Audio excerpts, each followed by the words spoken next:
Thank you, Chairman Carter. And thank you, Vice Chairman Dunn. Thank you, Ranking Member DeGette, and members of the committee. I'm honored to appear before you today to present the Department of Health and Human Services fiscal year budget for 2026. Debilitating disease, contaminated food, toxic environments, addiction, mental illness affect families across every race, class, and political belief. When my team and I took the helm at HHS, we set out with clear goals. First, to make America healthy again with a special focus on ending chronic disease epidemic. Second, we committed to delivering more efficient, responsive, and effective service to over 100 million Americans who rely on Medicare, Medicaid, and other HHS programs. Third, to achieve these goals while cutting costs for taxpayers, we intend to do more, a lot more, with less. The budget I'm presenting today supports these goals and reflects two enduring American values: compassion and responsibility. I invite the committee to unite around these ideals with me. The United States remains the sickest developed nation, and yet we spend $4.5 trillion annually on healthcare, 2 to 3 times more per capita to comparable nations. Clearly, something is structurally wrong with our approach. Furthermore, healthcare costs are steadily increasing at a rate of 2% greater than the economy. This is unsustainable.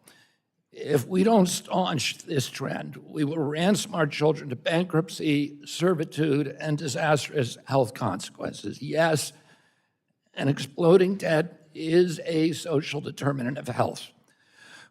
We won't solve this problem by throwing more money at it. We must spend smarter. We will shift funding away from bureaucracy toward direct impact. Some things at HHS will not change. We will preserve the legacy programs like Medicare and Medicaid and the foundation of the MAHA agenda. Vulnerable populations, seniors, and veterans deserve consistent access to care, and I will make sure they receive it. Today, 83 million Americans, urban and rural, lack adequate access to primary care physicians. We will prioritize these families, especially Native Americans and Alaskan communities. We will protect IHS funding, streamline its operations, and give the tribes more autonomy in managing their resources. Let me be clear, we intend to make the Trump HHS not only the most effective, but also the most compassionate in U.S. history. While our official budget statement outlines many priorities, I want to highlight a few. First, we will consolidate programs to better tackle mental health and addiction.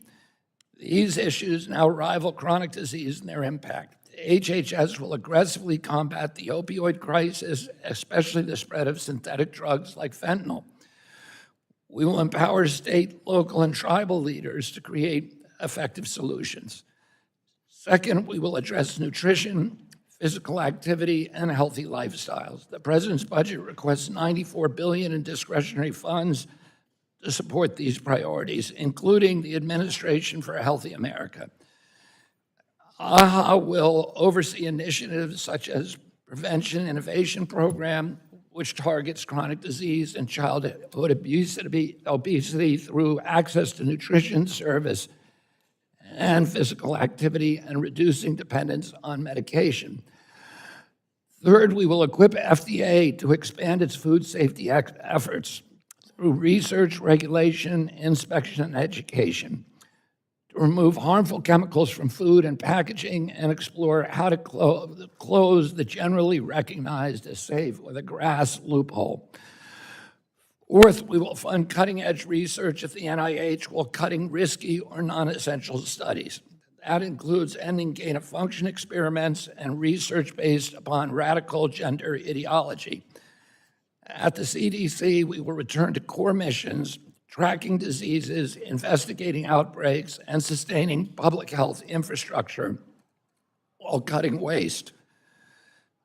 Fifth, we will eliminate DEI funding and redirect resources toward real poverty reduction. We will move beyond lip service to communities of color and take meaningful action to address their needs. 6, we will strengthen cybersecurity and health IT. The AI revolution has arrived, and we are using this technology already at HHS to manage healthcare data more efficiently, securely, and to increase the speed of drug approvals. Finally, we will rebuild public trust that eroded through the years of industry capture, waste, and misplaced priorities. We will launch a new era of transparency and public service, creating an honest, science-driven HHS that answers to the President, to Congress, and to the American people. I look forward to working with Congress to pursue this mission together as a bipartisan cause. Let's work side by side to make America healthy again. Thank you, Mr. Chairman. Thank you. The gentleman. Hey, everybody. Hello. Hey, I'm Robert F. Kennedy Jr., your HHS Secretary, and today we met with patients from all over the country who have been facing the challenge of paying for their drug prices. I estimate that I've spent over $180,000 out of pocket just on this one drug. $9,000 per month that's not an option for me. I cashed in all of my savings.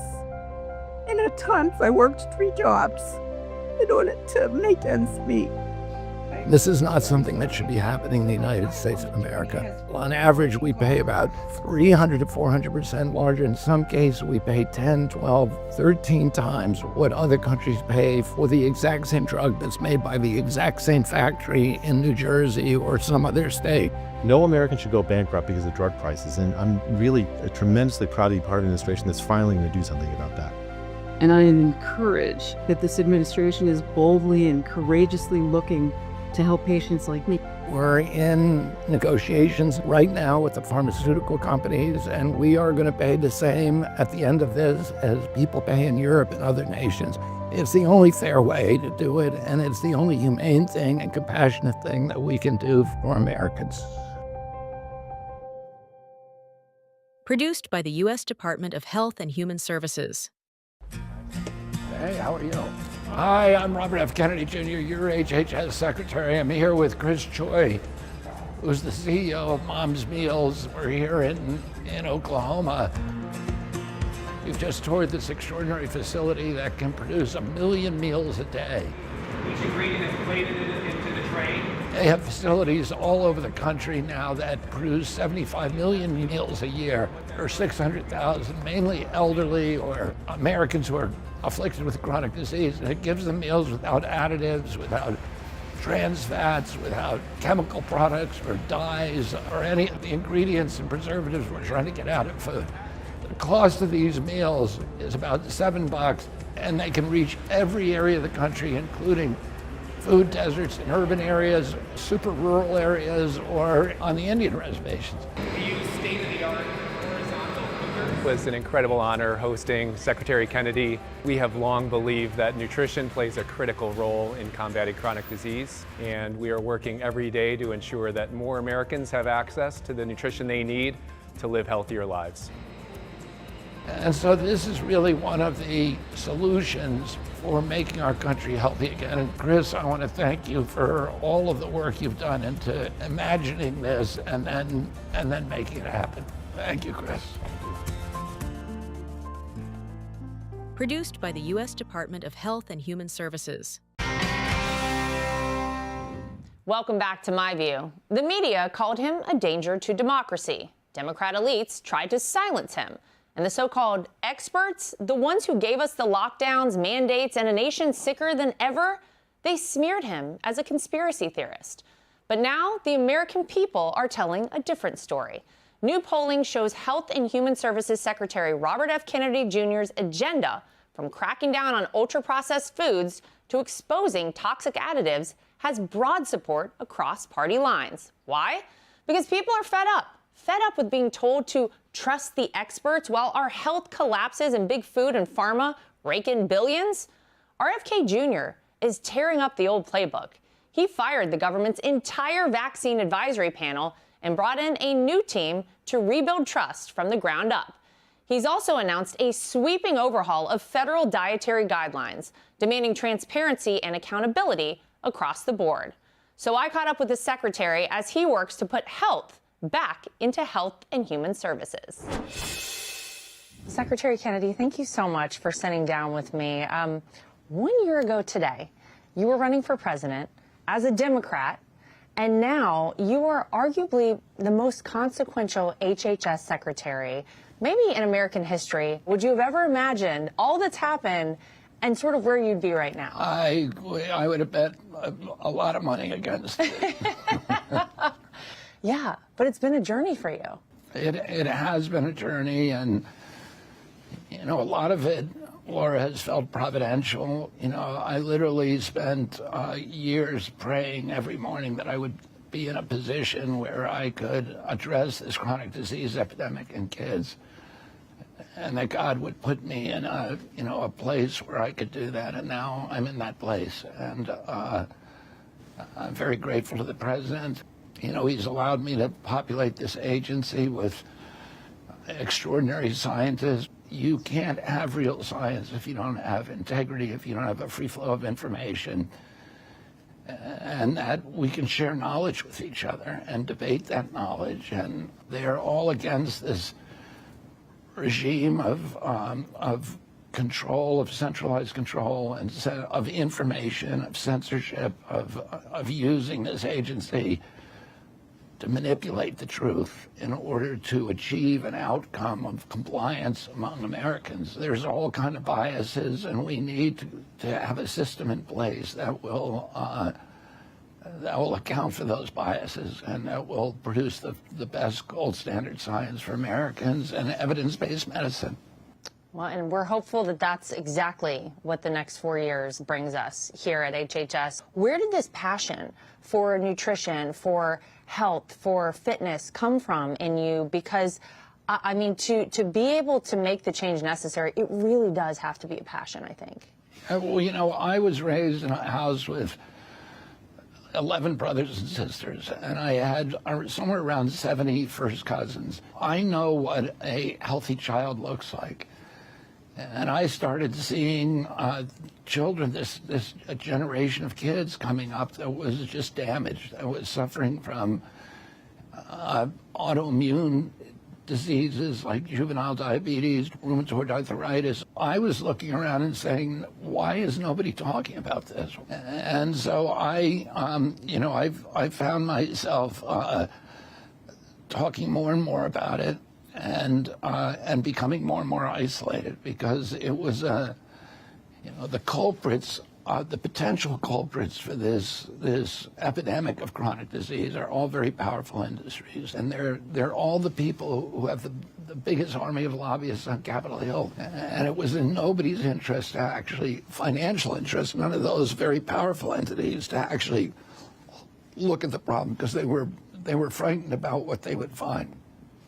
And it would interfere with corporate profit taking. We're going to be able to show what the culprits are, and then let democracy work, and give people good information. Allow moms, when they go shopping for their children, to understand what's healthy and what's not healthy. And then some of the really bad stuff, we're going to just tell the industry, you know, we don't want you using this anymore. Kraft, which is our biggest food producer in this country, announced that it was getting rid of dyes.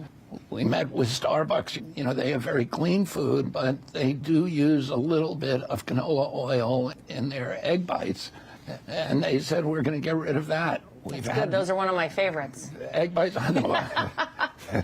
We've had Tyson's Food say we're getting rid of all the food dyes. So industry has been wonderful. It's coming in here. It's meeting with us. They're cooperating with us, and they're working with us to make this happen. I imagine there were some things that maybe surprised you to find once you got in here. Was there anything you came in here and said, wow, I can't believe we've been doing this way for so long? I get those surprises every day. The vast majority of people who work for this agency are extraordinary public servants, and they're very excited about, you know, being given a direction that they join the agency because this is what they wanted to do. They wanted to protect children's health. But the leadership of this agency for many years has been bankrupt morally and I would say scientifically. I'll just tell you, one of the crazy things is that we could not get at the health data. There's all these different agencies that store different health data. And when I came in here, they were selling it to each other. And we could be doing things with that. We could look, let's say there's 3 diabetes drugs. We can look at each one of them and say, this one is causing side effects in this particular demographic. And we can look at all these things and start making good decisions about it.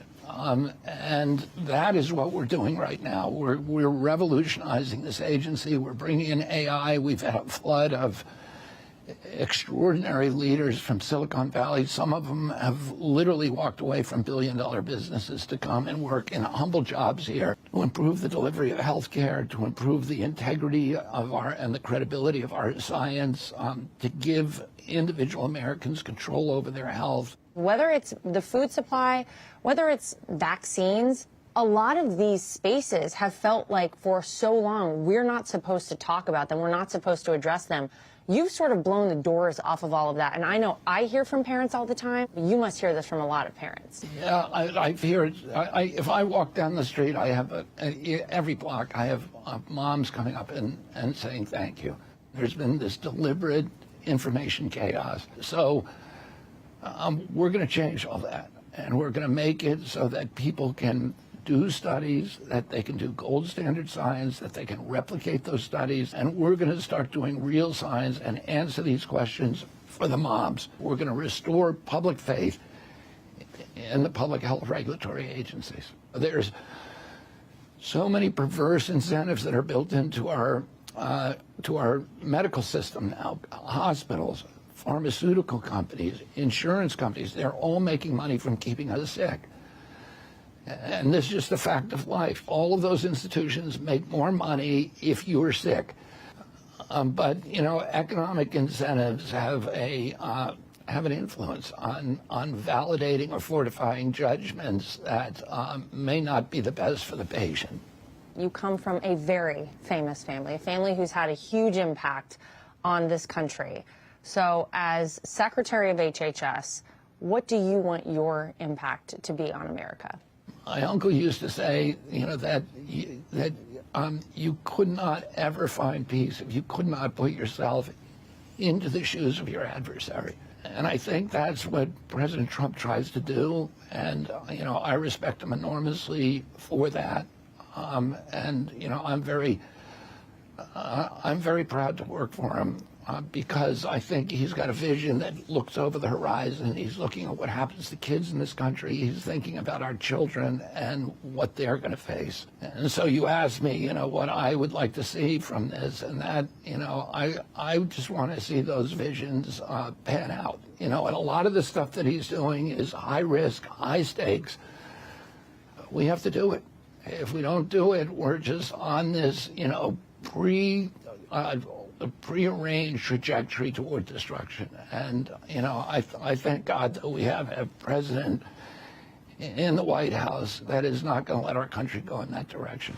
Hey, Sean Hannity here. Hey, click here to subscribe to Fox News YouTube page and catch our hottest interviews and most compelling analysis. You will not get it anywhere else.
Mr.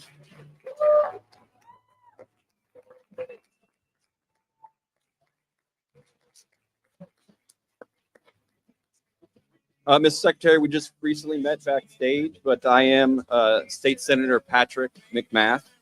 Isn't this a beautiful crowd? Beautiful crowd. Welcome to Louisiana. Welcome back to Louisiana.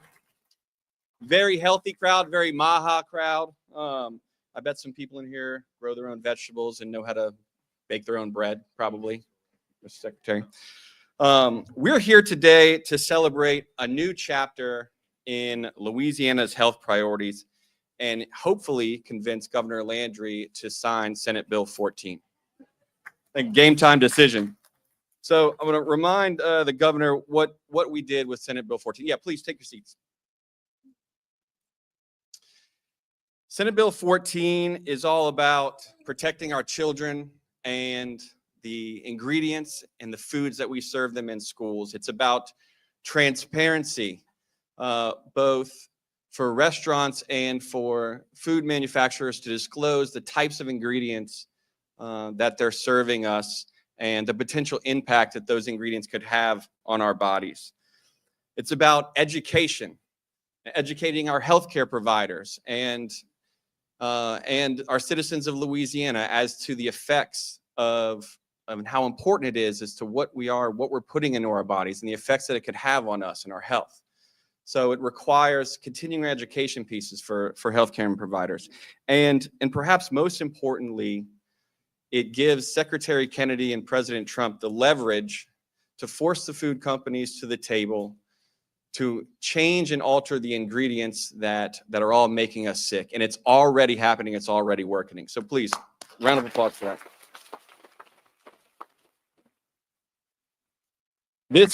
This is by far and away the most comprehensive Maha bill in the country right now. I'm looking forward to capping this off and signing it. It's been an absolute joy to run this bill because it's personal to me. And there are a few reasons why I'm standing on this stage right now with Governor Landry and Secretary Kennedy. It's even hard to believe that it's happening. And first and foremost, my wife, Jane, and our kids are up on stage. Thank you, Jane, and the kids for being my why. Thank you.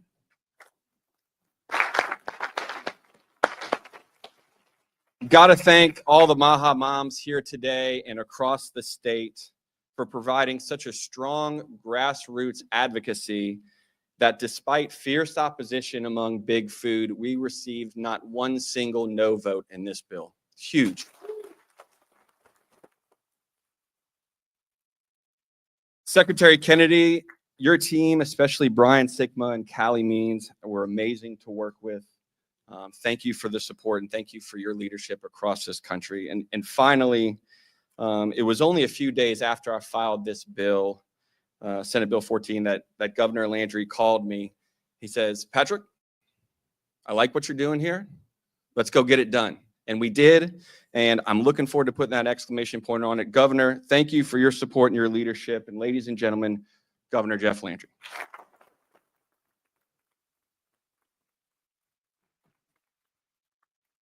Good morning. How are we doing? You know, I just remembered how much trouble I got into over this bill. And so I just want to make sure all of you kids, your parents are fine with you being here, right? Y'all know the story. We had a big group of kids that came over to watch the legislature in action. Actually, about the time that the Maha bill was on the Senate floor, I believe, and I took them outside. Secretary Kennedy and they wanted to send a big message of thank you to you and the president. I got in so much trouble. So my wife said, don't ever do that again. So I you know, because she's here, I want to make sure y'all all good, right? Huh?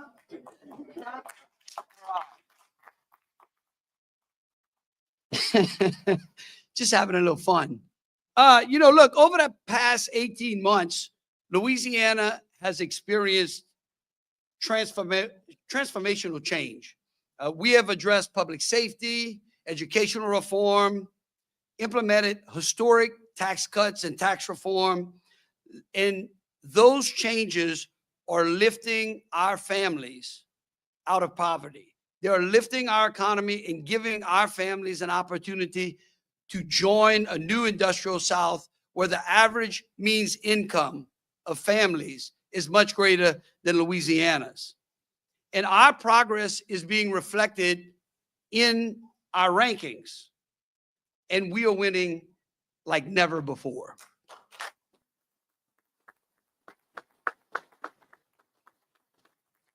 However, all of these wins are irrelevant if we don't have a healthy population.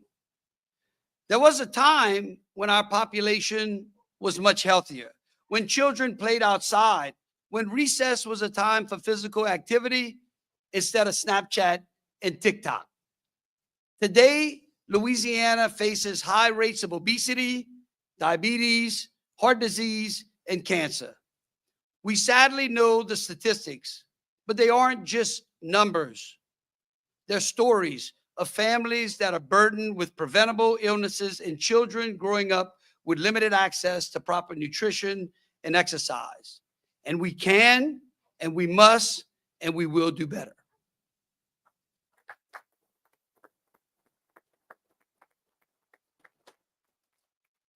Our culture here in Louisiana provides us with a unique opportunity and an advantage. Fresh seafood from our waters, produce from some of the richest soil in America, and culinary innovations that the world appreciates. All healthy ways to enjoy food, right? Right, Bobby? Didn't we have some great Cajun food? He told me, he said, look, if I'm coming to Louisiana, I got to have some Cajun food. That's not a problem. Breakfast, lunch, dinner, we do it Cajun in all three.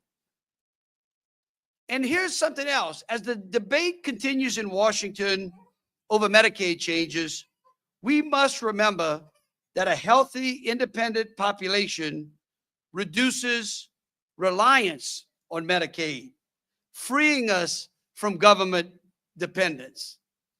Today marks the beginning of a healthy transformation for Louisiana.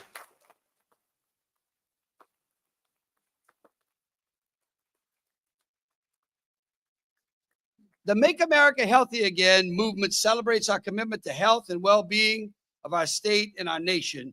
This initiative promotes a cultural shift towards healthier living, better nutrition, a brighter future for our children and our families. The MAHA movement emphasizes small, impactful actions, such as where's that baby at? Bring him up here. Oh, listen, don't you worry. Bring him close. He's probably hungry. We got some good, healthy food. Don't you worry. Look, this initiative emphasizes choosing water over soda, walking more, and supporting local families by purchasing fresh produce. These steps create positive ripples throughout our communities, leading to a healthier and more vibrant Louisiana. We owe a gratitude to a number of people who are here today and represent a great movement. There was a Mama Bear movement, and doctors and medical providers who are here today representing just a few of those who stood up for us during the COVID pandemic. They pushed back against those restrictions that they knew would be harmful to our children. And I want to thank them. I think they deserve a round of applause.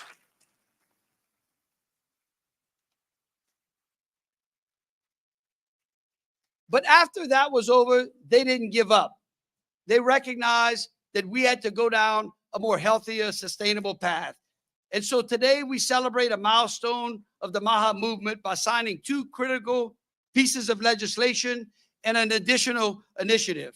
First, I will sign with the Secretary and Senator Patrick McMath his MAHA bill, which enhances nutritional standards in our schools, bans harmful artificial dyes and additives, and encourages our schools and our governments to purchase from locally produced farmers and growers.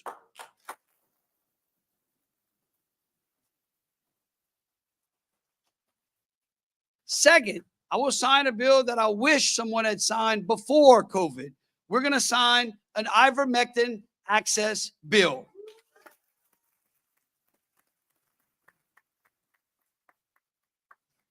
By Senator Facey. Ivermectin is a safe medication with strong public health backing, helping people worldwide for over 50 years. Today's legislation ensures that access to the human form of this medication through pharmacists, following the models that other states have implemented. And then lastly, I will sign a letter to the Trump administration requesting a waiver to improve our food stamp program.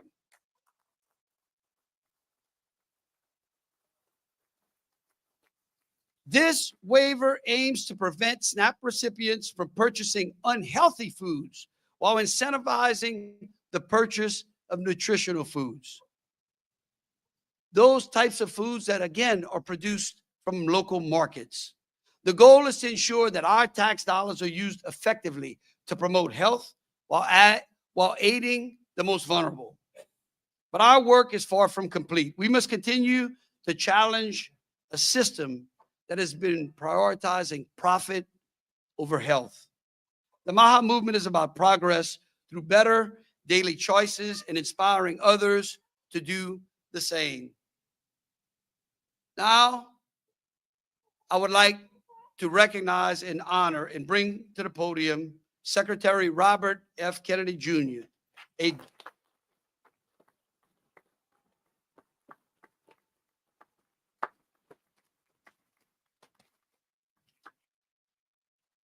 Thank you all.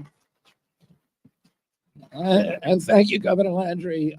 During the COVID pandemic, it felt very lonely for long periods of time because there was so much censorship then and so much suppression of information.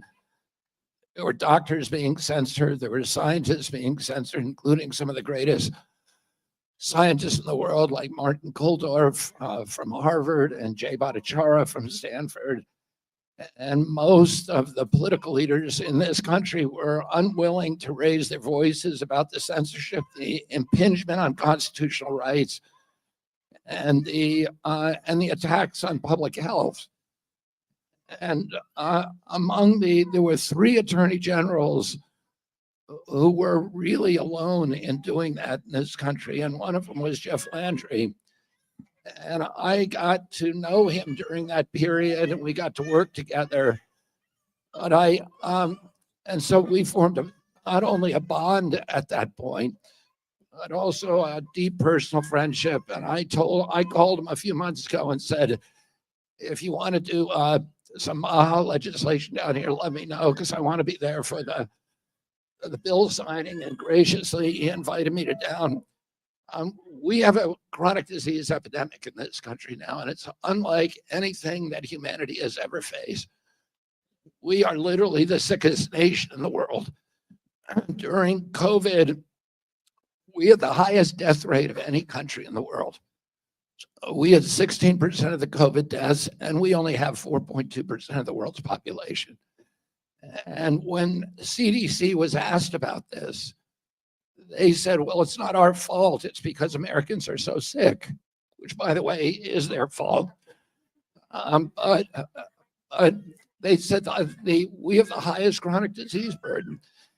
The average person, according to the CDC, the average American who died from COVID had 3.8 chronic diseases. So how did we get this distinction of being the sickest country in the world? And by the way, this before Governor Landry got in here, Louisiana is the 49th state in terms of poor health. And Governor Landry wants to change that. And I'm confident that this bill is going to do just that.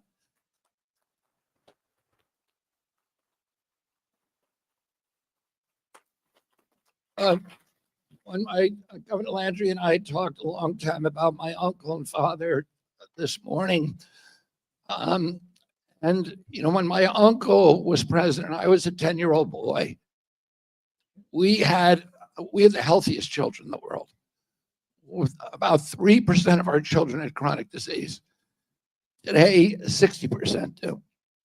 we had about, in addition, about a 3% obesity rate in our children. Today, it's over 50%. In Japan, where they don't allow processed food in their schools, the level of obesity is still 3%. China, 20 years ago, had zero diabetes. Today, 51% of their adult population is diabetic or pre-diabetic because they let 20,000 fast food joints sprout up in China and they began importing US processed food. And when I was a kid, the average pediatrician would see one case of diabetes during a 40 or 50-year career of juvenile diabetes. Today, 38% of teens are pre-diabetic or diabetic. So 1 out of every 3 people who walk through his office door is now diabetic or pre-diabetic. The cost of this, of mitochondrial disorders, which is diabetes, is part of it is $1 trillion a year. So it's bigger than our military budget. And we are, and this is unsustainable. The cost of chronic disease, when my uncle was president, was zero. We spent zero treating chronic disease. Today, we spend $1.7 trillion. And that rate is rising 2% greater, faster than the US economy is growing. So this is existential for us in so many ways. When I was a kid, in fact, in 1970, the scientists conducted the biggest epidemiological study in history of any country in the world. They looked at every child, 900,000 children in the state of Wisconsin, and they were specifically looking for autism. And they knew what autism looked like. And they did follow-up checks. It was an extraordinary study. They found 3 children. So it was the rate of autism at that point was 0.7 per 10,000. Oh, less than 1 per 10,000. A month ago, we released the newest data, which show that 1 in every 31 American kids has autism. And it's actually probably a lot worse than that because we gather that data state by state, and some states have better collection systems. The best collection system is California, and they're showing 1 in 19 kids has autism, 1 in 12.5 boys. This is unsustainable. And the cost of autism alone by 2030, according to a recent peer-reviewed study, is going to be $1 trillion a year. We are, and then, 75% of American kids can no longer qualify for military service. This is a national security crisis, too. We have a fertility crisis that's caused by the same ideology. A teenage boy in America today has less of a sperm count than a 65-year-old man. He has half the sperm count, half the testosterone of a 65-year-old man. So what are we doing to our kids? Our children did not suddenly become gluttonous and indolent. We are mass poisoning them. And we're mass poisoning them mainly with processed foods. They're swimming around in a toxic soup today. Most of it, the worst offender, we know this, is coming from toxic foods. And when the good news is that you can cure most diabetes. People lose their diabetes diagnosis if they eat good food. And it not only affects our physical health, it also is affecting our mental health. I did a speech a little earlier this week at the Capitol to all the prison superintendents in the country. And so before I did that, I went and did a little research just on Google. And I immediately found 12 studies of prisons of what happens when you switch out the food that you get in prisons with whole foods, with good food. And the mental illness declines dramatically. There's a doctor up at Harvard called Poland, Dr. Poland, who is curing schizophrenia with changes in diet.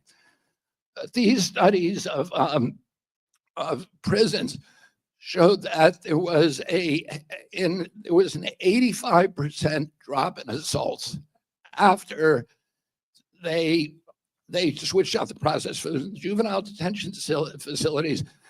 There was a 75% drop in the use of restraints. There was a 38% drop in violence among all these prisons. There was in one juvenile detention facility, there was a 100% drop in suicide. So getting good food to our state institutions, to our public schools is absolutely critical. The poisoning is not just affecting their health. It's affecting everything. It's affecting the mental illness, the depression, the alienation, the suicide rate, and the mental illness rates.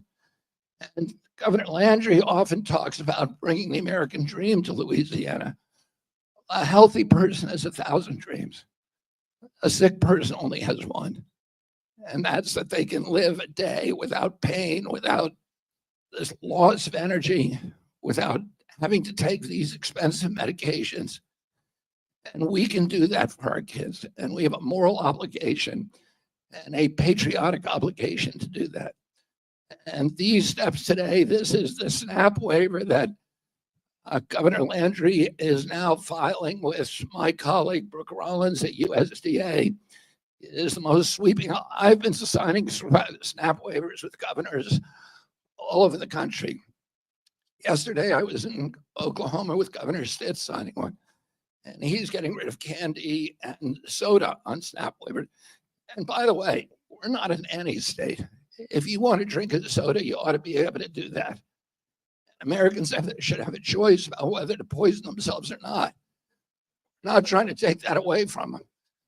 But the federal government taxpayers should not be paying for you to do that. And then paying for the outcomes after you make yourself sick. Paying for treating the diabetes, the heart disease.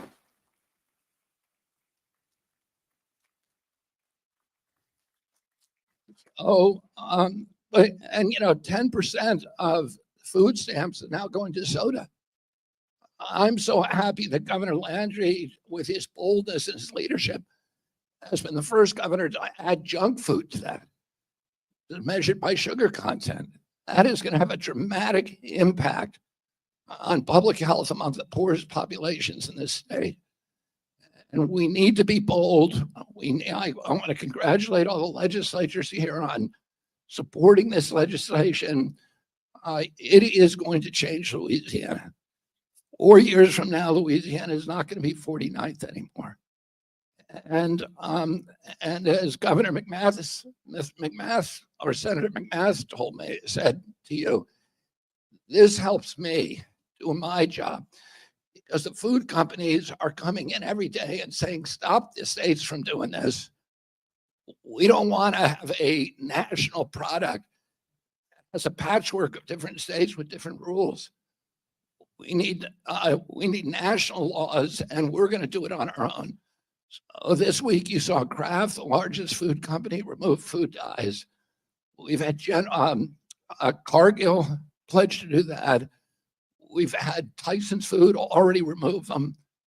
And we're seeing this, Steak and Shake and all these other companies, Starbucks, which had just a few of seed oils in some of its, in one of its products, an egg bite, is removing those. So we're seeing the companies come to the table. And one of the reasons they're doing that, they can justify it for their shareholders. They want to do it. They've never been able to justify it to their shareholders. And now they can, because they don't want what you're doing here in Louisiana. So I want to thank you all for your support of this bill, for your support of Governor Landry. And he and I share a vision for what this country should look like. It should be a country of healthy kids again.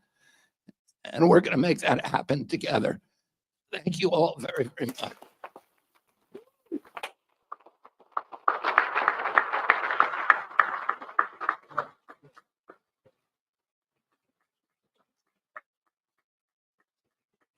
How about that, huh? that unbelievable? Mrs. Secretary, if you would come on my left, and Senator McMath, we're gonna sign these historic bills, and I want the people of Louisiana to know what a great friend is to Louisiana. He was one of the only people during COVID, when we were pushing back against those restrictions, that cared enough to come down to Louisiana and to testify before the House. His commitment to our children here in Louisiana and to America is unwavering. And I also think we should thank President Trump.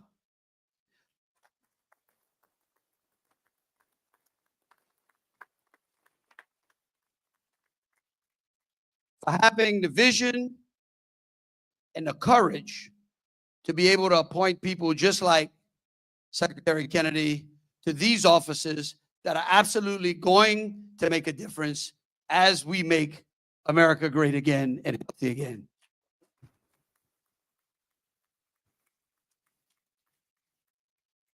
All right, Mr. Secretary, we're going to sign it.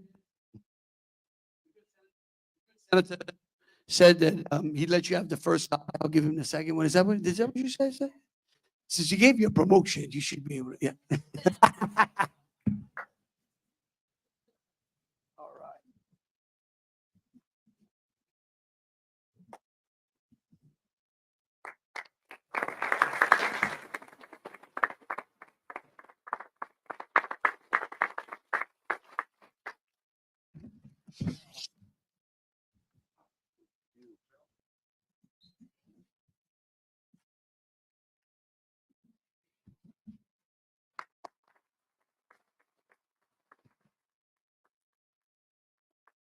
Senator Facey, come on, Senator Facey, come on up here with us as well. And this again is one of those bills that we all wish we'd have had a long time ago, right, Doc? Right. And look, I want to also thank the doctors that are here today that have worked helping us pass these types of proactive pieces of legislation where we recognize it's okay to make a mistake. We're just not going to make the same mistake twice. Right, Doc? All right.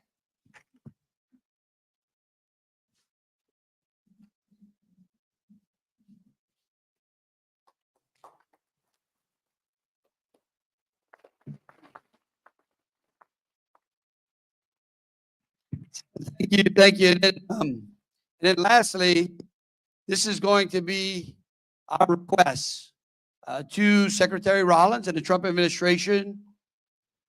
Again, asking the federal government to grant us a waiver in our food stamp program so that we can ensure that those who need nutrition the most, who are the most vulnerable, will have access to nutritional food. I can tell you, Secretary Kennedy, I remember as a member of Congress debating, I got a better one, debating the Farm Bill. And of course, they couple the food stamp program into the Farm Bill, which makes it real complicated. And I remember at the time, and I'll probably get this wrong, and the press will correct me, I know they will, but back in 2011 or 2012, I think we were spending like $350 million on soft drinks in the food stamp program. And what we're hoping to do is supplant that, is to move that amount and supplant good nutritional drinks and water and things that really hydrate our kids. So here we go.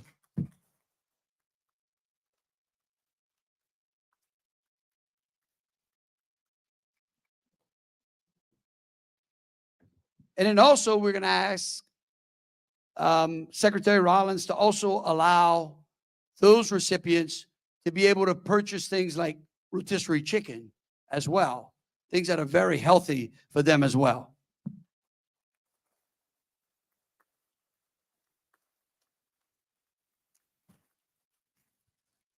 Again, thank you so very much, kids. Thank y'all so much. How about a big thank you to Secretary Kennedy, huh?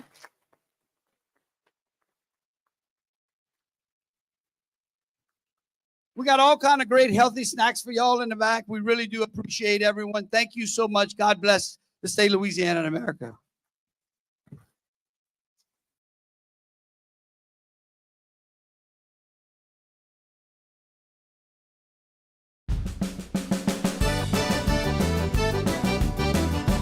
Well, hello, everyone, and welcome to Diner Days. This is Governor Jeff Landry, and as you know, we've been doing these Diner Days around the state, going to diners, having special guests. Today, we're at the Pennington Biomedical Research Facility, and we've got some unbelievably special guests. One of them is a star in the Trump administration, and that's Secretary Robert F. Kennedy Jr., the Secretary of Human Health. And we really do appreciate you being here in Louisiana today, Mr. Secretary.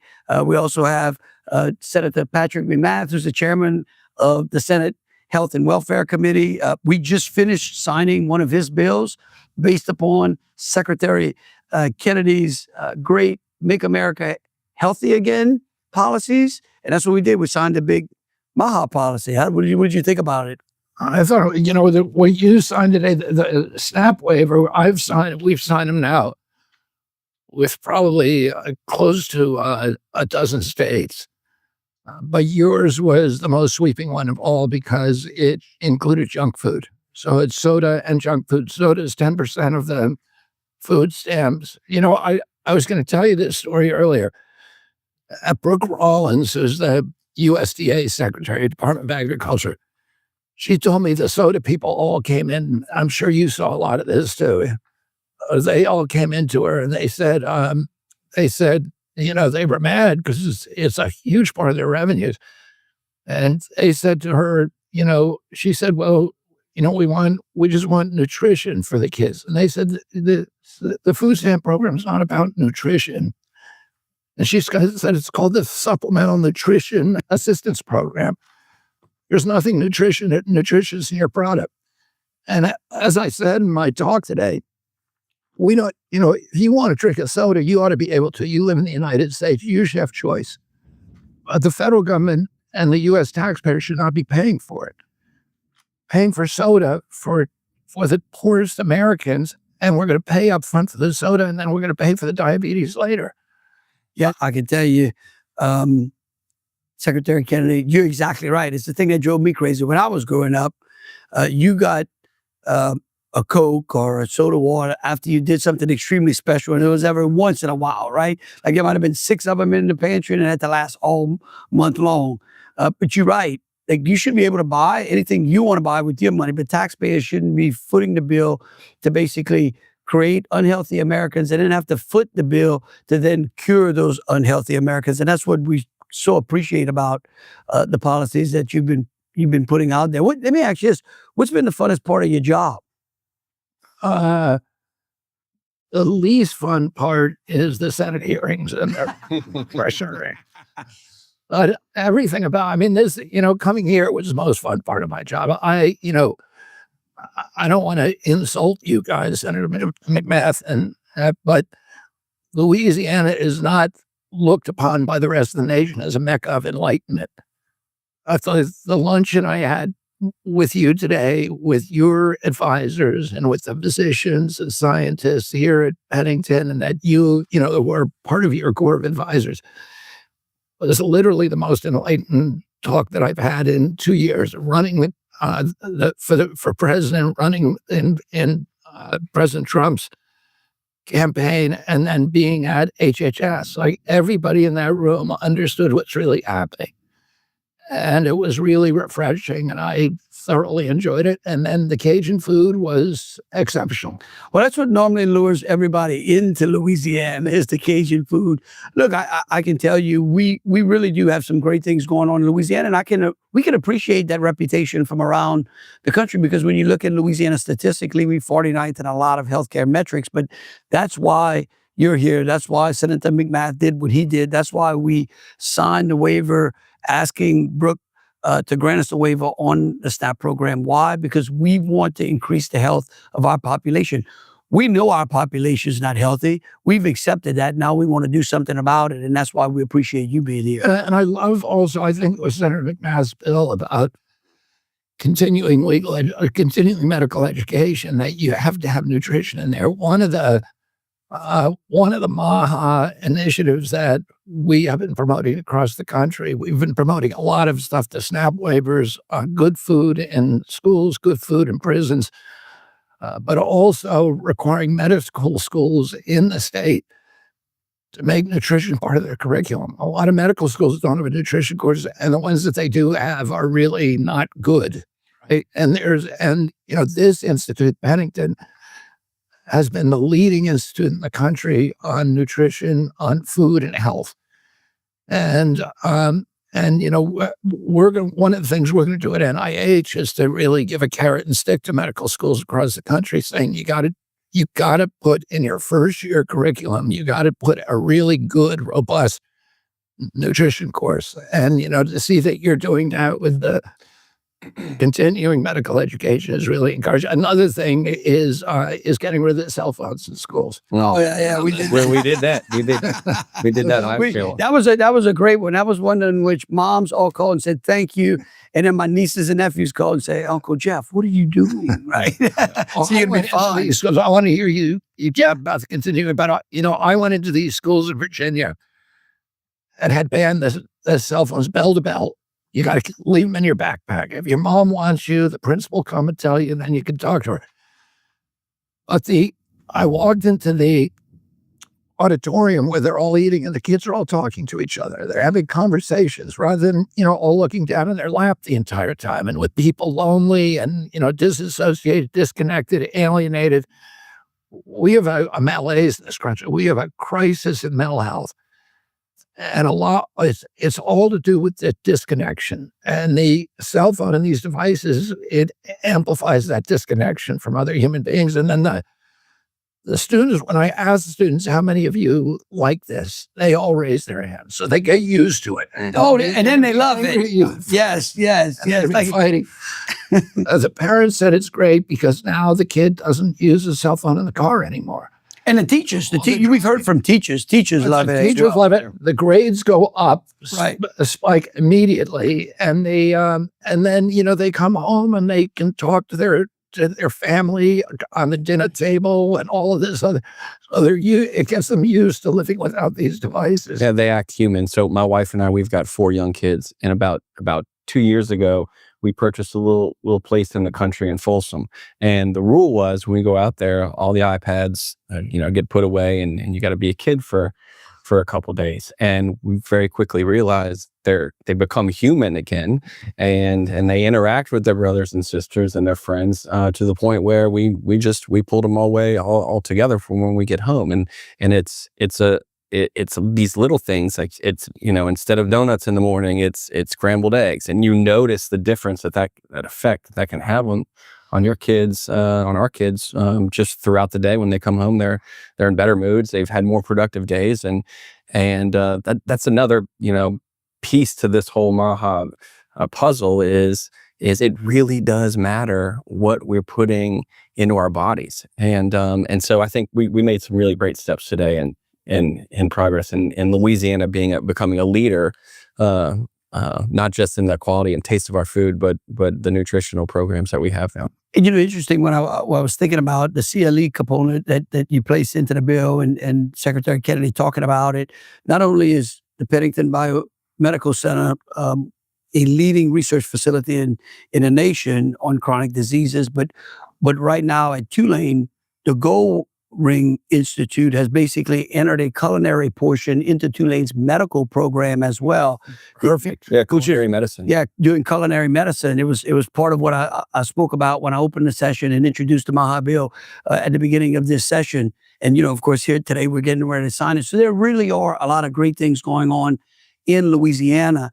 And we appreciate you being here, and we appreciate you educating our population onto why it's so important to eat healthy and what a difference it makes in the lives. And of course, again, one of the frustrating things is when you think about chronic illnesses. I mean, one of the great positions you have in as the Secretary of Health and Human Services is that you have an opportunity to see the ability to basically cure a lot of people from those chronic diseases. And I think one of them is tying the SNAP benefits and what people eat to the cause of the chronic illnesses that have been prevalent not only in Louisiana but around the country as well. I don't know if you want to. I mean, I talked a little bit in my talk today about China. In 20 years ago, there was no diabetes in China. It was basically unknown there. Today, 51% of the adult population is pre-diabetic or diabetic. And it's because they built 20,000 fast food restaurants and they began importing American processed food. When my uncle was president, we had zero diabetes. We had, a typical pediatrician would see one case of juvenile diabetes over a 40 or 50-year career. Today, 1 out of every 3 kids who walks through his office door is diabetic or pre-diabetic. 38% of teens. And we know it's coming from, you can cure it with diet. Right. Most people can lose their diagnosis with diet. I was peripherally involved with tobacco cases back in the late 1980s. And during that time, the tobacco industry was the richest industry, cash richest industry in the world. And they had more cash on hand than any other industry. And they saw the writing on the wall. They saw the regulatory headwinds. They saw that they were facing litigation. Their consumer base was declining. And they began to diversify. And they diversified by investing in food companies. They bought all the food companies. By 1995, the 2 biggest food companies in the world were R.J. Reynolds and Philip Morris. And they moved thousands of scientists who were engaged in making tobacco more addictive, more attractive to children.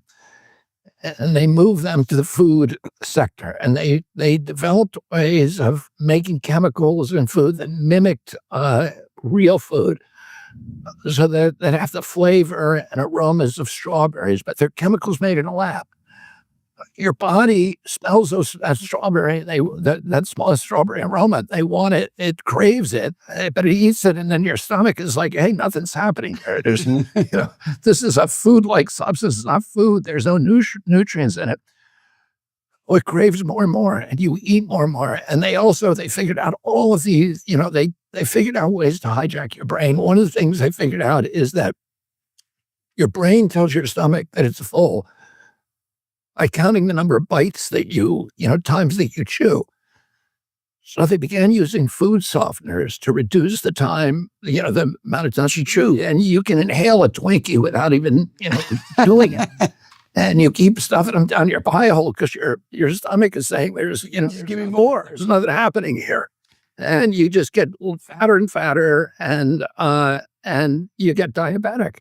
Well, let me ask you this. What is it that actually got you first interested in these topics? Well, it was a couple of things. I was an environmental attorney, and I did a lot of work here on the Atchafalaya and down on the coast, with the fishing groups.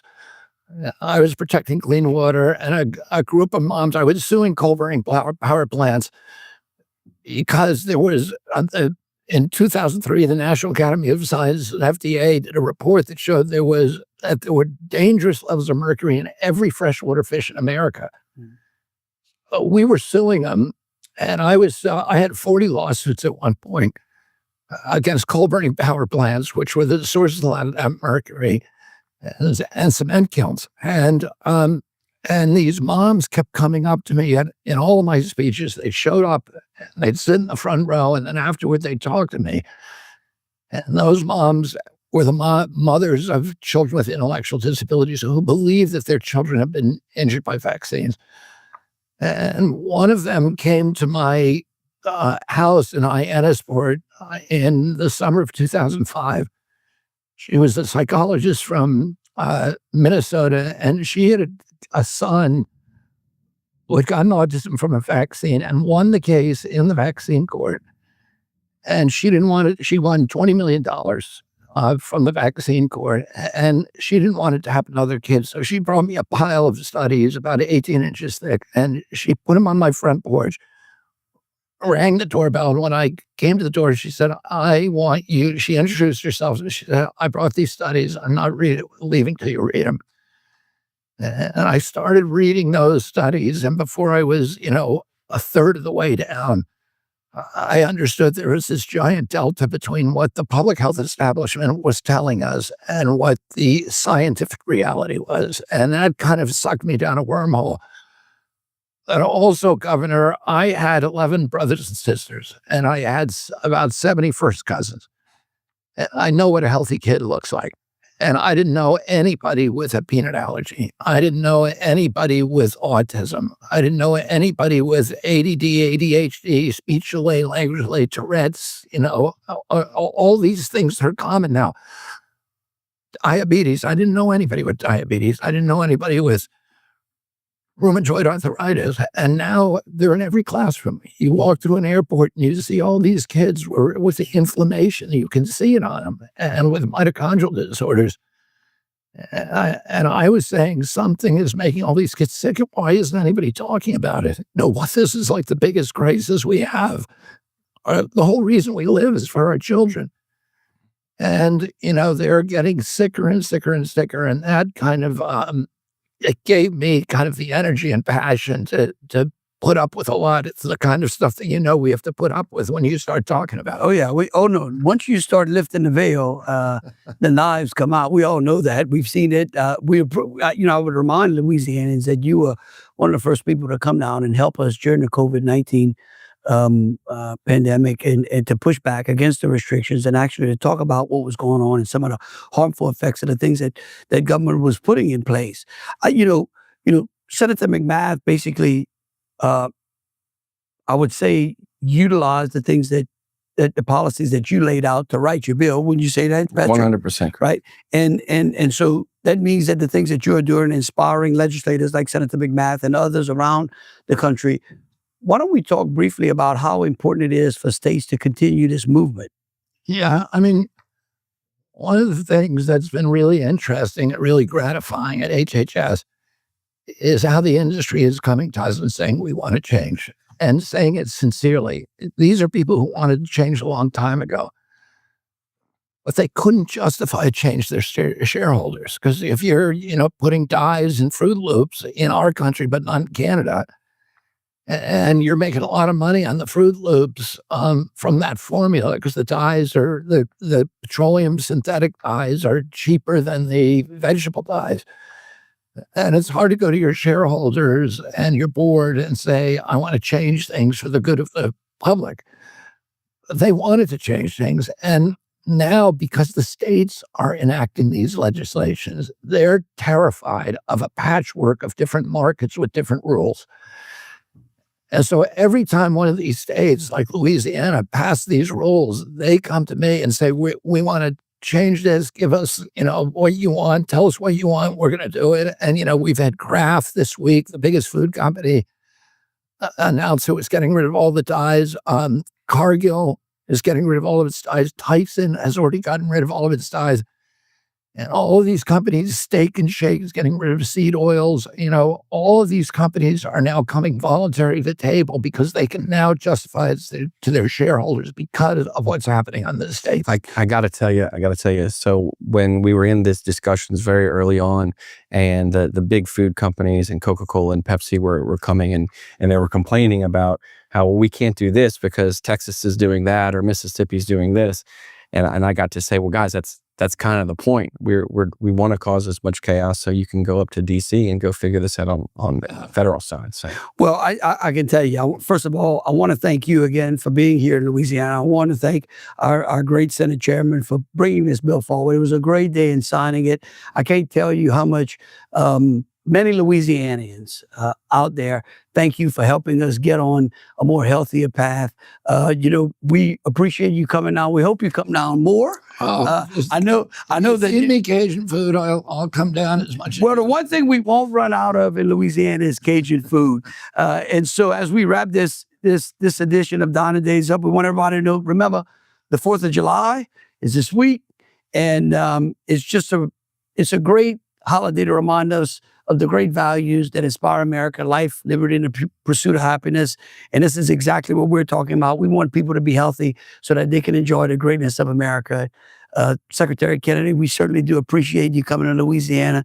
Thank you for being here. And we look forward to working with you throughout this administration and for a long time here in Louisiana. Thank you, Governor. Thank you, Chairman. Thank you.